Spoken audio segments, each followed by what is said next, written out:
Welcome to the Cultivating Calmness Podcast. You are in for a treat today as we have Rebecca Dunaway here to talk to us about HeartMath. And I just want to tell you a little bit about Rebecca before we get started. She has spent many years in her past life as a medical kind of professional executive.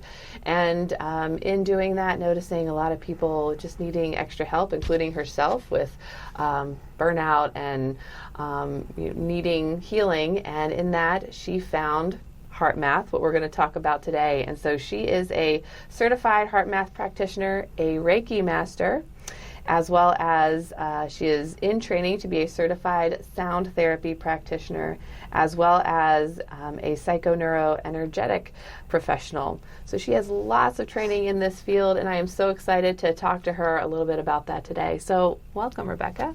Thank you, Taylor, for having me here. Yeah, you're very welcome. I'd first like to start by saying my experience when I walked into your suite. When I walked in, I had this overwhelming feeling of being in a very safe place, surrounded by the beautiful teal color, the plants, the rich depthness of even the furniture that's here, that when I walked in, I felt better than when I was on the other side of the threshold. I was like, boy, it can feel awkward to do a podcast. And as soon as I walked in, I thought, you have created a safe space for your clients, for yourself, and for visitors. And so thank you for doing that. Well, thank you so much for saying that. I really appreciate that and try. Yes. I'm the plant lady, so if anybody's ever been here, you'll see all of my plants. And I definitely just love the atmosphere here as well. So yeah. Thank you. I'm glad you like it and you feel that. Yeah. That's helpful to know. Mm-hmm. And so my background was almost 35 years in the healthcare field. And when I started out, there were 2 CPT codes. A new patient, $40. Established patient, $20. And there wow. were yeah. So and a pegboard system for documenting it, and of course surgery codes, and it was so uncomplicated. You would spend time getting to know the patients completely, and it's far less transactional than sometimes it feels today. Yeah. And that high-speed world we live in now, driven by so many different factors, has caused many of us to feel that weight, that extra pressure that when we often think of technology helping us, it sometimes creates more demands on us. And it did that in the healthcare field for sure, with a lot of the regulations for compliance and things like that. That managing all of those things, as well as being certain that the patient was having the experience that was in our heart, which was really the art of medicine, instead of the transactional nature of medicine. The weight of it, I wasn't prepared to handle. And as a result, I expressed myself in a lot of burnout, and in ways that were not consistent with my nature, that the burnout really created that in me.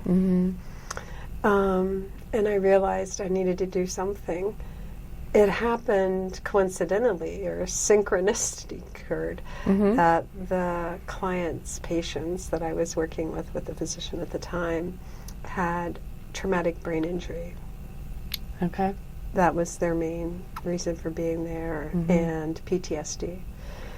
And the physician had asked me, is there anything out there in a complementary medicine?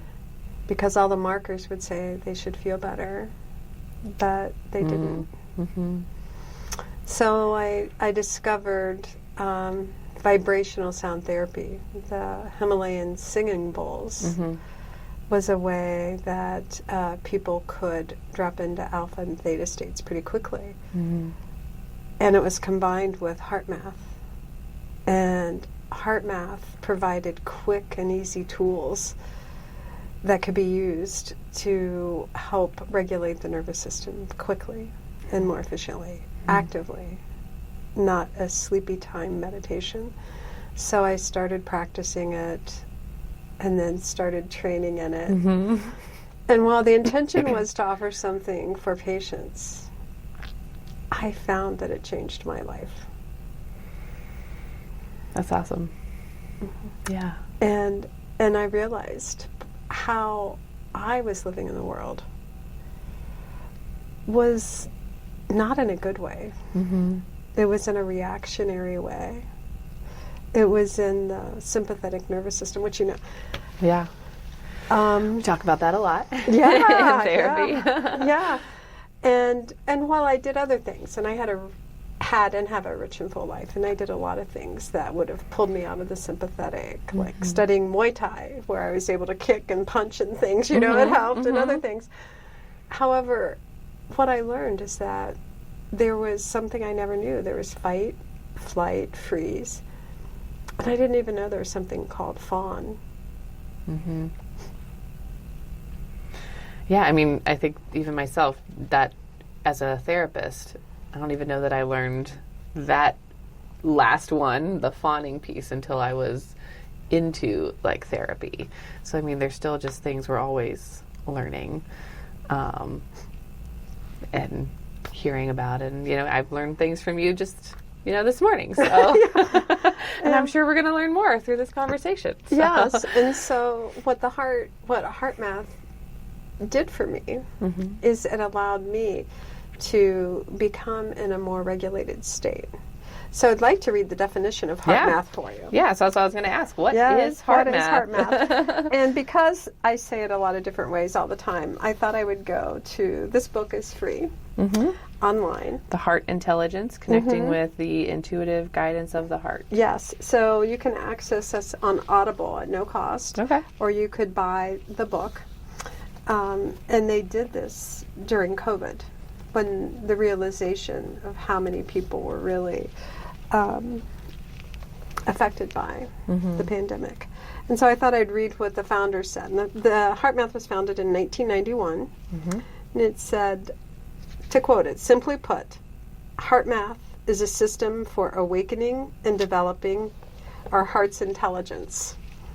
It includes heart-based tools designed to help people empower, to connect with their heart's intuitive guidance, and unlock the potential of who they really are. This is from the founder. We share the HeartMath system through books, technologies, and training programs that have been delivered to thousands of individuals interested in personal growth and improving their health and performance. HeartMath has worked with Fortune 500 companies, healthcare systems and social service sectors such as educational institutions, the military, and law enforcement. Through this process, millions of lives have been touched.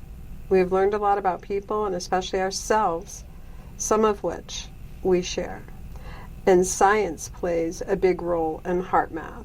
So the system for awakening and developing our heart's intelligence is achieved through something called heart-focused breathing. Can we? Yeah. Okay. Yeah. So the heart-focused breathing is like if I was going to say, point at yourself, Kayla, where would you point?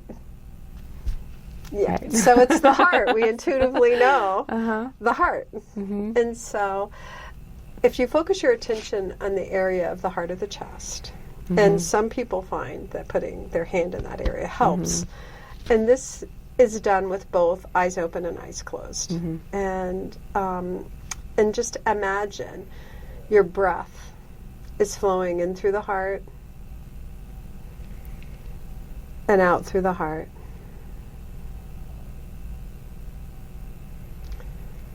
Breathing in a little slower and deeper than usual.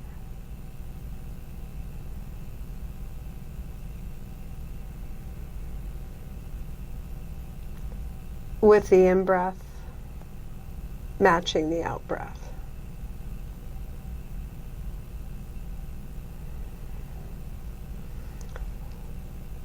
Maybe breathing into the count of 5.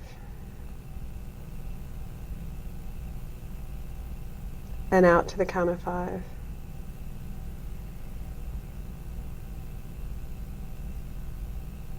A rhythm that's comfortable for you.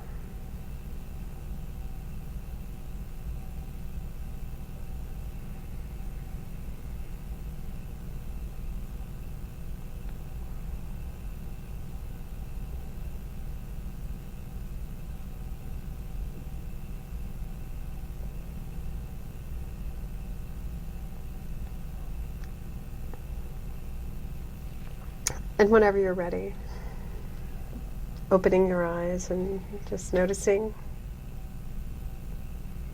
Yeah. I mean, I feel calmer. Yeah. Yeah. So, yeah. Yeah. It's, the term that's used by HeartMath is coherence. Right. And when we're in coherence, it's when our brain, our body, our hormones, and our energetic body, our movements, are all moving together. So we're really all in synchronicity. Our heart, our brain, our neural pathways, our physical body. We are in coherence. And some people call it psycho-coherence because it's a psychological form of coherence that the whole body's moving together. And that's where we're able to tap into intelligence, our heart intelligence. Okay. And there are a lot of different forms of that. There's a clarity, if you will, where when you're in this place, not reacting from the sympathetic nervous system, which is a place of where safety isn't present. There's a threat of some type. We're back to that fight, flight, freeze, or fawn, that we could be responding in the sympathetic nervous system. And breathing in that way helps regulate us back to a coherent state. So how we respond would be from a place of discernment or clarity. Yeah. So obviously it's like a lot to do with breathing and that coherence and bringing everything together. So what makes HeartMath different from like mindfulness? Oh, yeah. Well, part of it is the second step of it, which is breathing in a renewing feeling. Okay. Or psychologists and therapists call it heart feelings. Love, care, compassion, gratitude, ease. Okay. And so once you connect to your heart sends more messages to the brain than the brain does to the heart. There's science behind that. And what happens is when you breathe in through the heart, a renewing feeling, then the heart sends messages to the brain and the rest of the body. This is a place where we can really relax. And mindfulness, it can be that, but this is specifically the intention of breathing in through the heart. Okay.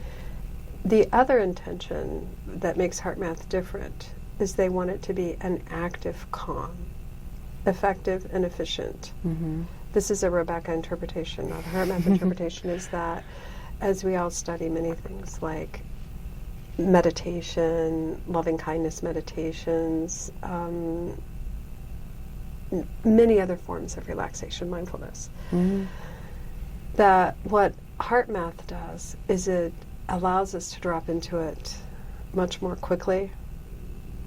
And as I experience it, it's really an opening for us to explore other practices because we're in that more sympathetic or coherent state. So we can say, this feels good. I'm a gardener.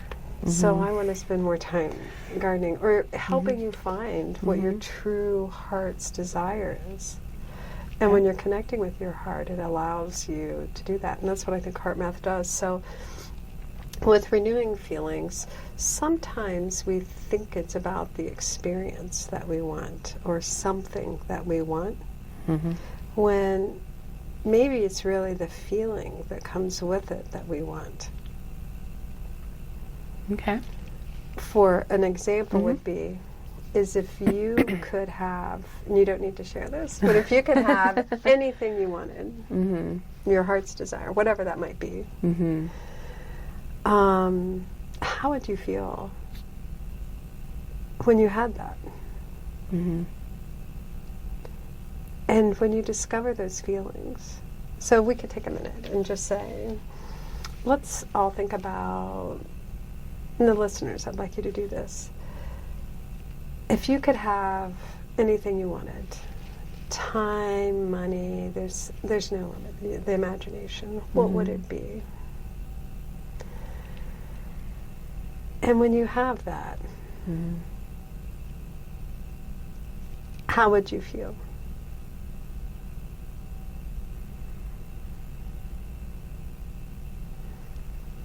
And an example might be, I've always wanted to go skydiving. And I'll go with you. Okay, all right, let's do it. Let's get a group. And when you're there after you've done that, I mean, it's just floating down, how would that feel? So breathing in that feeling in through the heart, you can really experience not the actual event, but the feeling. Yeah, I could get the sense of that. Yeah, that feeling of it. And because they're always, we're in a duality. The other side of that is maybe taking a minute to remember a really awkward situation. And I have one right off the top of my head because I view my practice as like baseball. If I'm batting 500, I'm having a good season. You know? I can't do it all the time. But, Right. But if you think of an awkward situation, do you have one? It doesn't have to be huge. It could be, I burnt the toast this morning. Yeah. Okay. Now, breathe that feeling into your heart.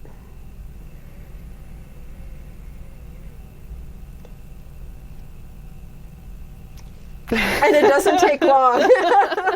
So we can relive experiences that we're not having at the time internally. So taking a minute again to think about, I'm thinking about your plants. When I walked in, how I felt when I saw them all. And reset for a second.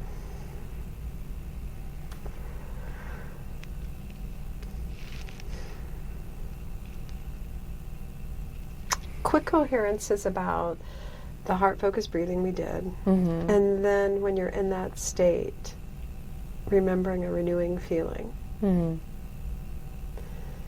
And I usually have a few that I try to remember so when I need it, and then breathing it in through the heart and out through the heart. And I may have shared this with you that I discovered HeartMath's real benefit when I was traveling 71 South on July 4th weekend. Oh, okay.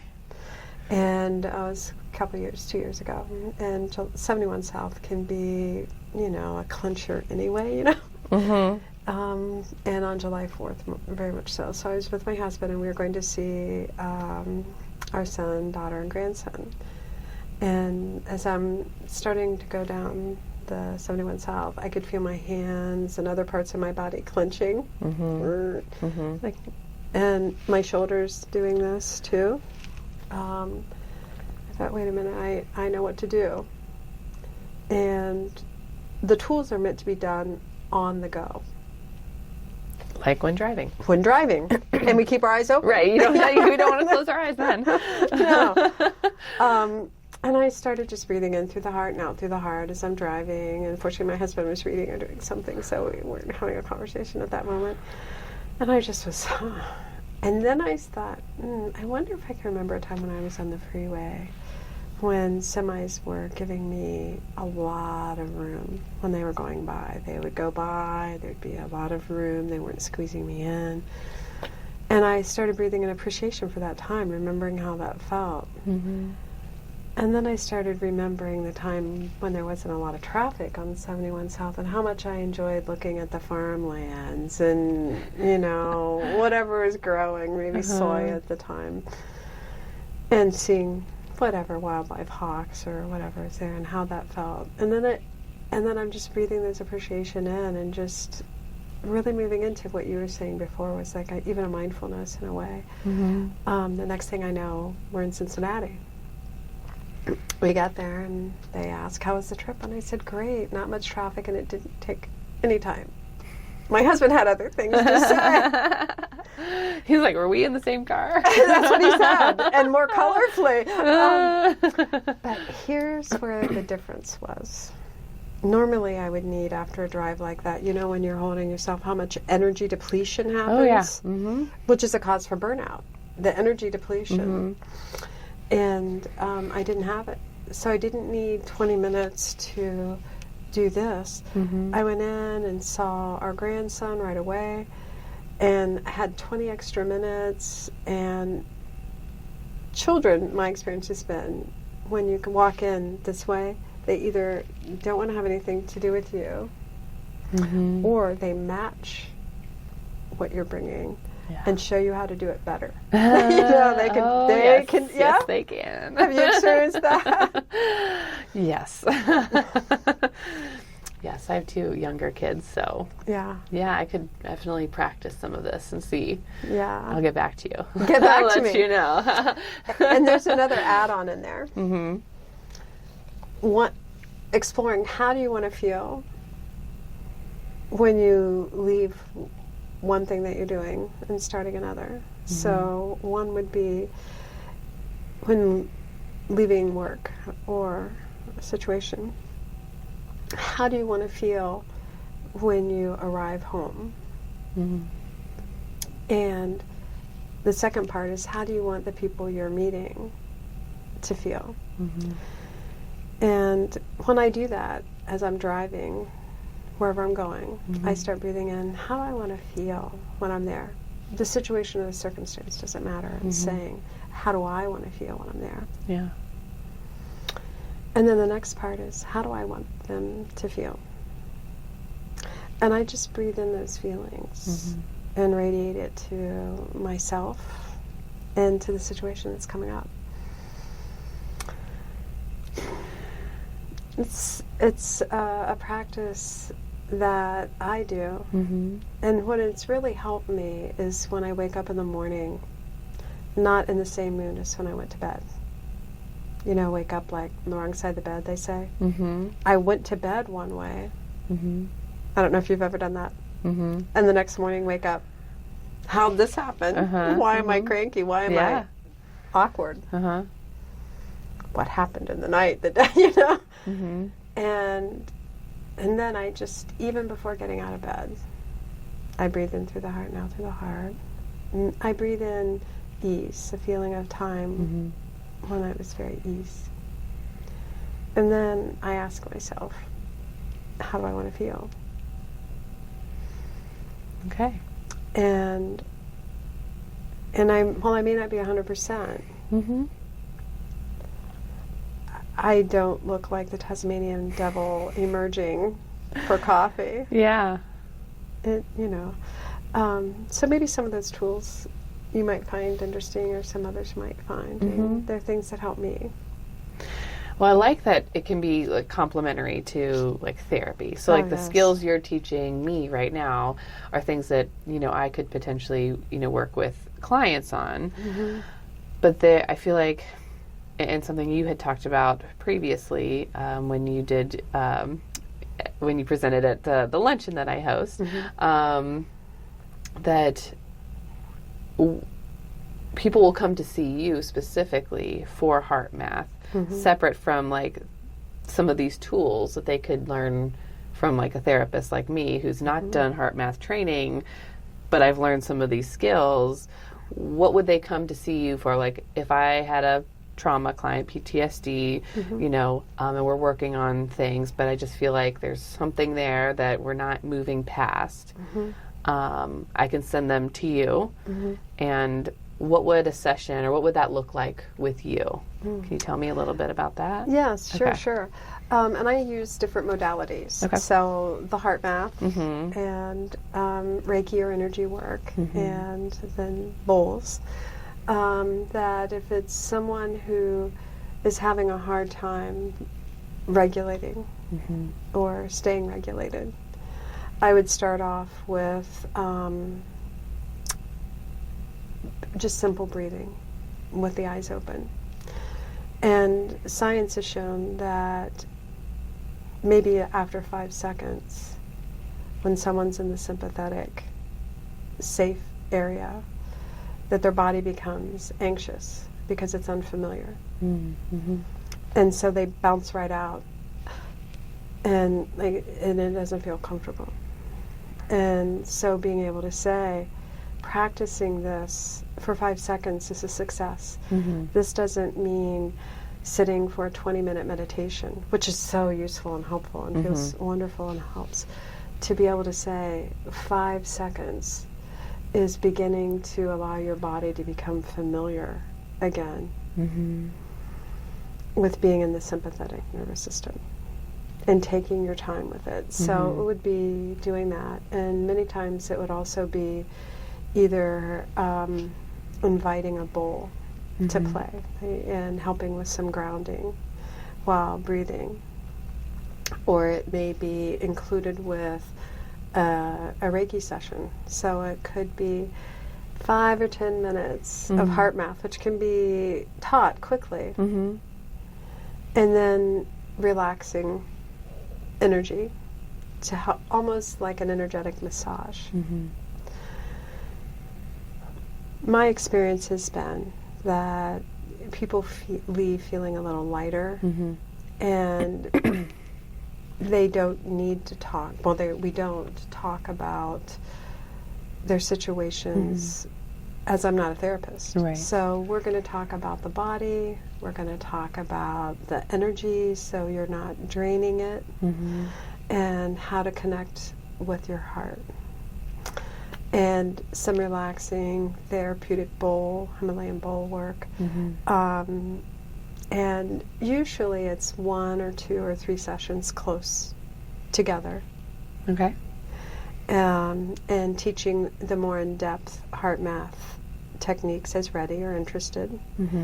And going back to and during, like the therapeutic work that they would be doing with someone else. And then maybe having a simple maintenance, like maybe once a month or every 2 months to just, I call it an energetic hygiene, you know? Yeah, yeah. Kind of like how you get your teeth cleaned or flossing, that when receiving Reiki energy, it is really a boost, an energetic boost. It's not anything I do, it's just offered to them. When it's combined with how to connect with the heart and become coherent, it's just an added, whenever we add heart, it's better. Yeah. And I Does noticed, yeah. And I think, I recall you had mentioned that when we're doing that, like you can also, you connect with the people like in your room. So, right, it's you that, I don't know if you'd call it coherence, right? You're focusing on your heart breathing while they're also doing that. Is that right? That's right. Almost, well, co-regulating. Yeah, okay. That's what it is. Can you tell me a little bit about that and how that might work with you, but also maybe in like therapy world, how that might work? Yeah, that's a great question. And I think if you can ever think of when you walked in a room and the vibe was off, you know, when you walk right in, what's going on here? Well, you're co-regulating with the people in the room, because a lot of times then we become, you know, whatever, you're like, because of the energy in the room. I mean, that's, I hear people say that, but it's really whatever's happening in the room when it's that awkward. So my work is to be able to create a space where I'm regulated. And I can say it's not always 100% of the time, you know, but where I'm breathing in through the heart and I'm holding that opportunity for the other person to experience something that doesn't involve me judging them or giving them advice or guiding them, but more allowing them to know how they feel in their body and to connect with their heart. So that co-regulation is maybe I'm anchoring that vibration for them. And so much like a sound that might be a sharp sound, when you bring in another layer that's more harmonic, it brings them together. A lot like what is studied in Tai Chi and Qigong, where the yin and yang come together. Okay. That is also an opportunity. So, for example, the science behind it is if you go into that room, there's a lot of awkward stuff happening. When we're able to stay into a coherent state, science has shown that it actually changes the vibrations. If I can say a woo-woo word. Sure. The electromagnetic field, because the heart's an electromagnetic beater. So they begin to feel that. Now, it might not be a big shift, but it definitely has been proven to shift it. And so at that point, you're holding that vibration for the group. And it can impact you and them when you're when you're moving into a situation. Do you ever feel like, and I know you've had many clients, just as I probably have, and do you ever find that there are certain clients maybe that it's harder to hold that space than with others? Yes. And what do you do when something like that happens? Because I know I've experienced that as a mental health clinician, as a therapist, and sometimes we have hard clients. They come with all their stuff, and they can be prickly, let's just say. They can be prickly. And, we want to help them, and it can be hard. So I guess, how do you handle those? Yeah. Having compassion for myself first. Okay. Because what I've come to realize that their prickliness somehow has found where my sensitive spots are. So it's not so much their prickliness, but that I have sensitive areas that are still alive and well, if you know what I mean. Yeah. And I'll give you an example. It's an Ace Hardware example where I found out that fawning is alive and well with me still, even with all the work that I've done. I was in Ace Hardware, and this young man was training, and this lovely ginger-haired man. And I was standing there, and he said, "What's your loyalty number?" And then he repeated in a very loud voice my cell phone number, my first name, and my last name. And there were like 5 men behind me. Ace Hardware is more that way. And I leaned in and said, "I think that it might make some people uncomfortable when you say that out loud, that information." And he turned beet red. And I found this punk right in my stomach where I wanted to go into fixing his discomfort. Do you know what I mean? Has that ever where like, oh no, I made him uncomfortable. This is uncomfortable. How do I fix it? How do I appease it? I'm fawning. Yeah. And because I'm practicing with the PNE, what I discovered is I needed to be comfortable with his discomfort and give compassion to myself for whatever trained me to fix situations that I didn't need to fix. Does this make sense? Yeah. And so I was able to hold it, because typically what I would say is, "Oh, don't worry, that's not a big deal. It's just me. I'm sensitive." But when in reality, I was giving him coherent information so that it might not cause a problem for him later with another person. Yeah. And so sometimes the prickly people that come in are really our teachers. Yeah. Yeah, but you're right. I think they can hit those pieces of us that maybe still need healing or still need adjusting. Yes. And I like what you said, giving yourself that compassion, and is using HeartMath, being able to breathe that in and recognize that, as well as what they're feeling, and trying to have some of that coherence with them, even though it may be a little prickly on both ends. Both ends are prickly. Yeah. And breathing it in. So when I went out in the parking lot. I'm like, oh my gosh, I almost thought I was going to throw up in a way. It's like, I do this all the time. How can I be more aware? And so with prickly clients or people. Yeah. People. Again, 50-50 batting average, when I feel that fawning, that's my go-to, my favorite. Sympathetic. I check in first. I take a pause, and I can do that with the HeartMath tool. I can take a quick pause and take a breath in and take a breath out, so I can have some clarity. Is this a mechanical or automatic response from something in my life that trained me to be safe? I needed to appease someone. So either safe, protected, fed, not abandoned, whatever that was. Yeah. That I check in, is this being an automatic, or is this an unsafe situation?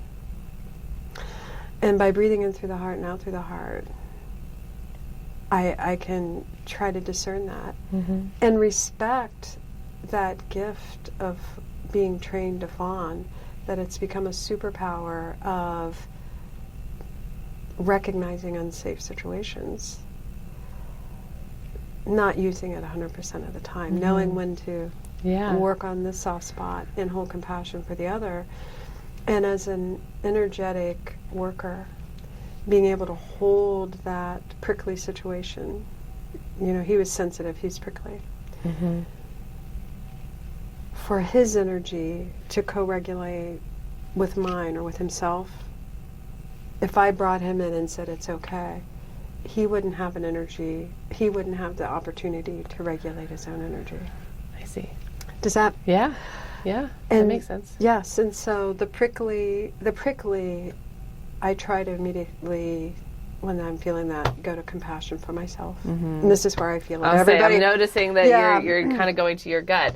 Yeah. But you're right. I think everybody has different places where they hold different emotions and different feelings. And compassion there, and then holding the compassion. Without the HeartMath tool, that technique, I probably wouldn't be able to do. And because with that, breathing in through the heart and out through the heart, the electromagnetic beat of the heart radiates out. It's measurable 4 to 6 feet away from us. So he could feel that. And what he probably felt for me was, she's going to try to fix me or something, until I don't even know if I ever got beyond that until I left. But with clients, we can definitely use that tool and allowing both compassion for ourselves and compassion for the work they're doing at the same time. And whenever we move out of it, resetting with breathing in through the heart and out through the heart, and holding that other word as a neutral space. So it's such an easy tool to do. It gets overlooked by many people. I recently did a presentation for a group, macho-y type stuff. And they're like, oh, why'd you bring in this woo-woo person? And maybe 3 weeks ago, one of them saw me and came up and said, hey, I just want you to know I did that breathing thing you did when I was at the dentist, and it really works. I'm going to start using it all the time. Can you show me a little more? And because it was easy, he could use it while he was having a root canal. And it helped him relax while he was having this experience.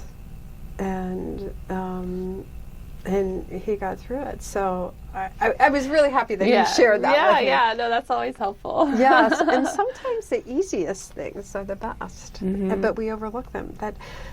Like it can't be that ezy. It can't be that, or doesn't have any value. Mm-hmm. Yeah, I've really experienced that also, especially with maybe in prickly cases, that there's almost a sense of this needs to be a scrubbing or hard. Things really have to feel hard. There's an identity with how hard things can need to be to make it work. Nike has definitely coined the phrase, no pain, no gain, just do it. Mm-hmm. Yeah.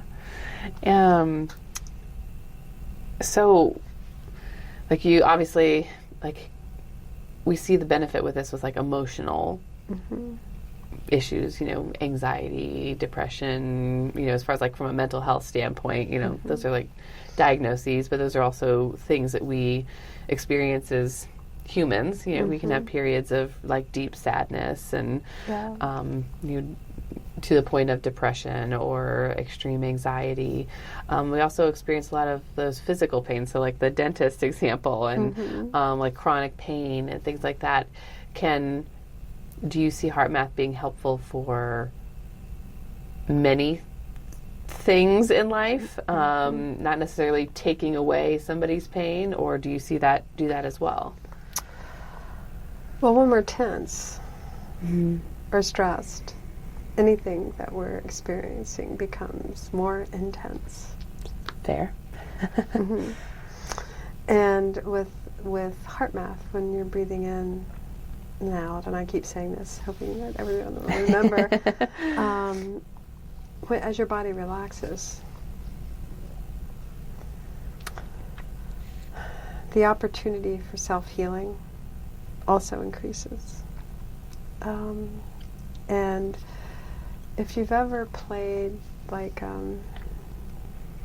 croquet, maybe now this time of year, from a physical standpoint, if you walk up and you're tense, somebody is, some comment around, how we approach it is so different. I use that with bowling. Well, yeah, exactly. I use that often in therapy. Like, if you are mad or upset when you're bowling, it's over. Yeah. It's over. And you bowl. When you bowl, it's just, you're gonna not do so well. Do you bowl?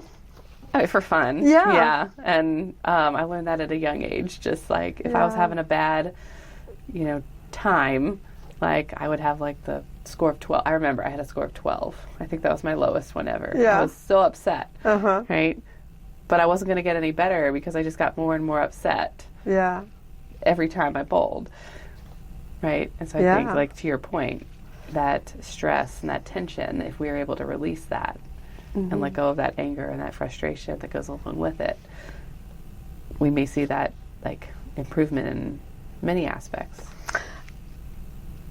So if you walk up to bowl and you're remembering the feeling, or it's all in your body, about the 12, when you got a 12, how does your body feel when you're getting ready to bowl? Right.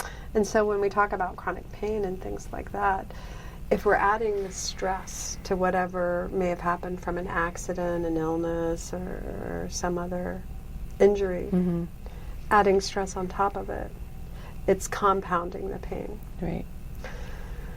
When we're relaxed, increased circulation happens when we're in the parasympathetic. Right. That rest and digest. The rest and digest. So we're not magnifying the pain. And so thinking of the pain of, have you ever had an injection in your arm or in your derriere where you're tensed up and you get the injection versus when you're relaxed? It's definitely a different experience.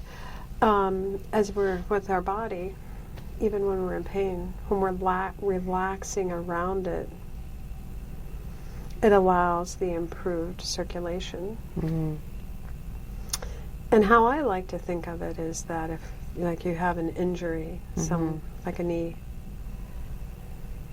we want to support everything around the knee before you really focus on doing weights in that way or something, Right. strengthen the quads or the calves or something.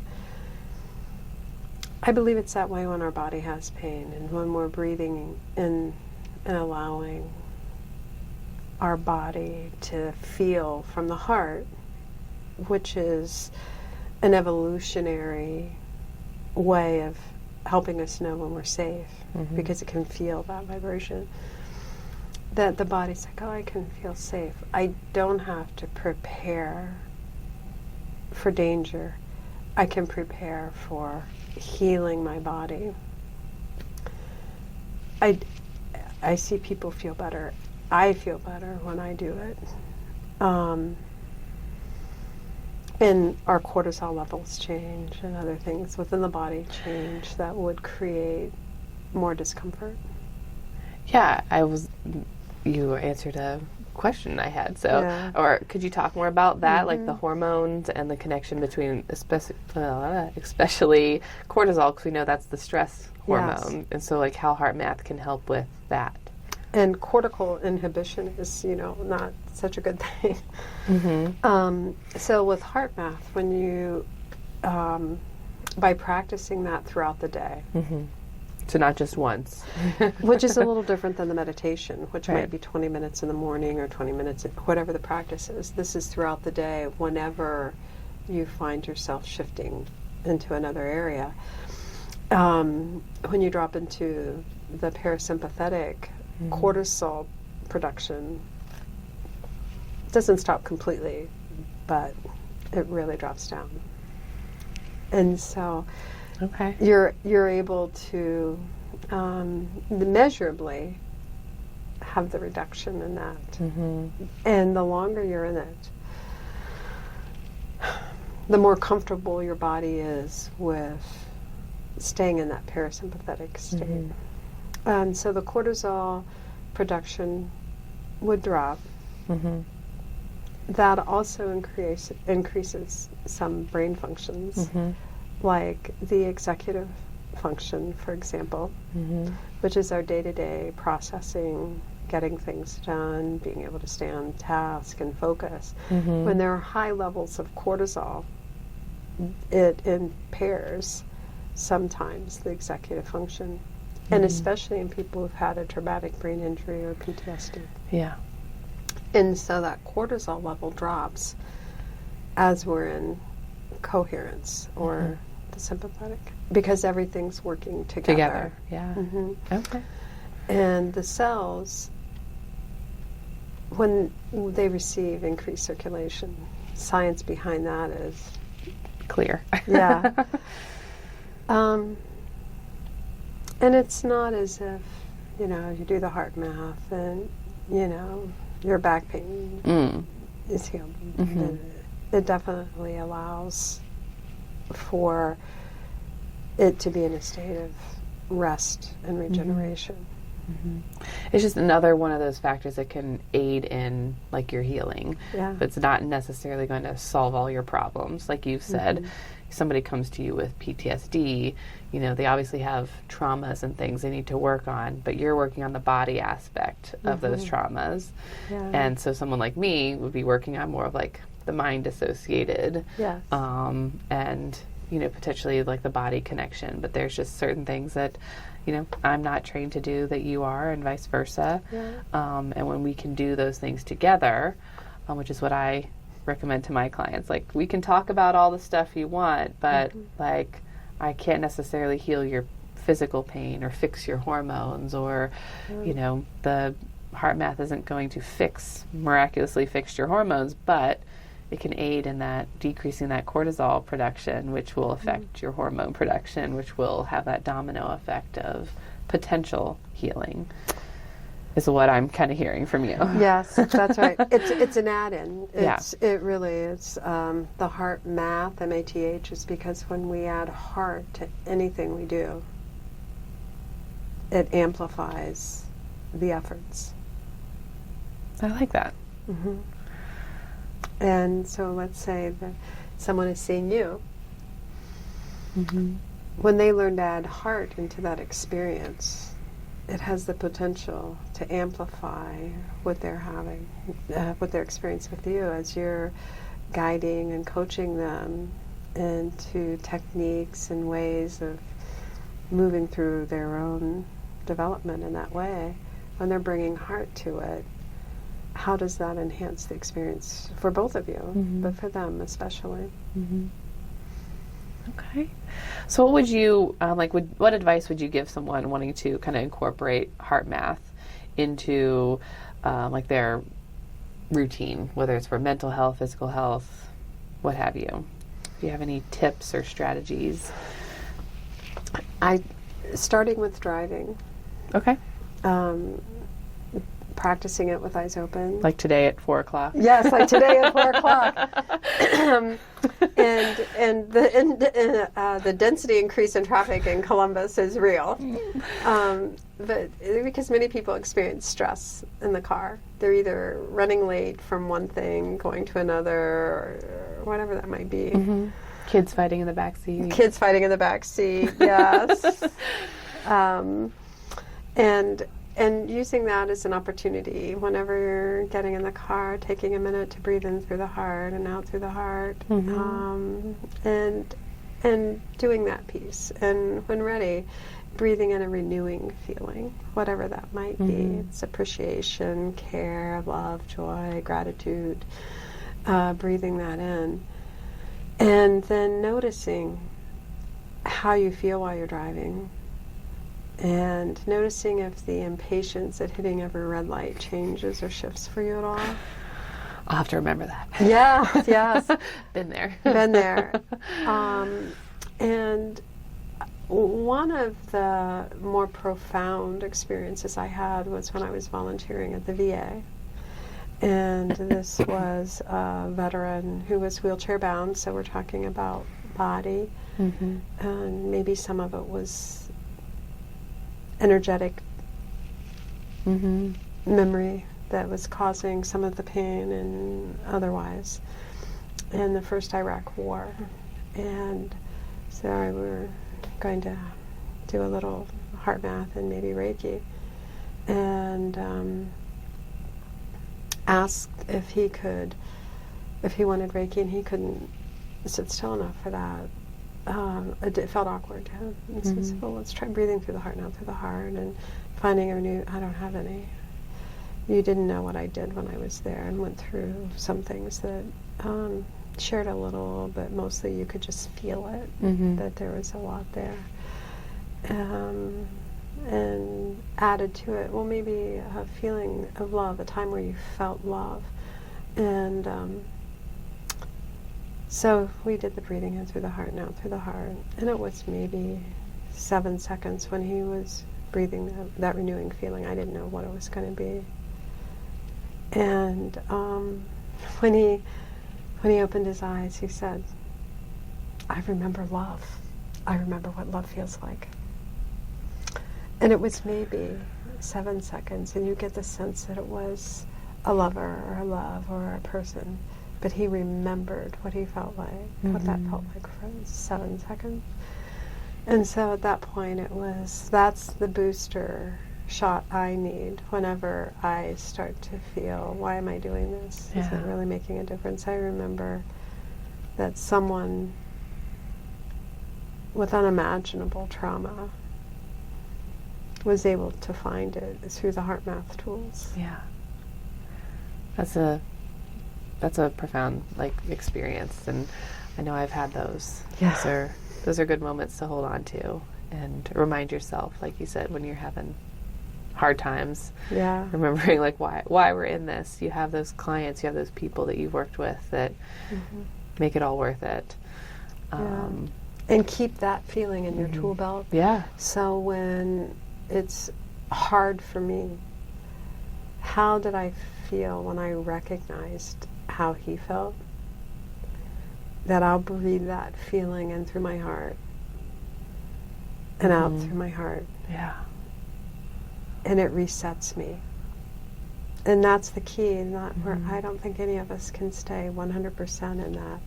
But when we need reset, having those experiences and renewing feelings that we can draw on to reset us somewhere in there. Yeah. Is the power of HeartMath. Thank you. You're welcome. Thank you so much for sharing. I'm sure we could talk for a while longer, but this, I think, gives a lot of us a little insight into like how HeartMath can work and what it can do. And if anybody is interested in training, we can get some of those links from you and share them here. But thank you again, Rebecca, for talking with us, and we will see you again next week.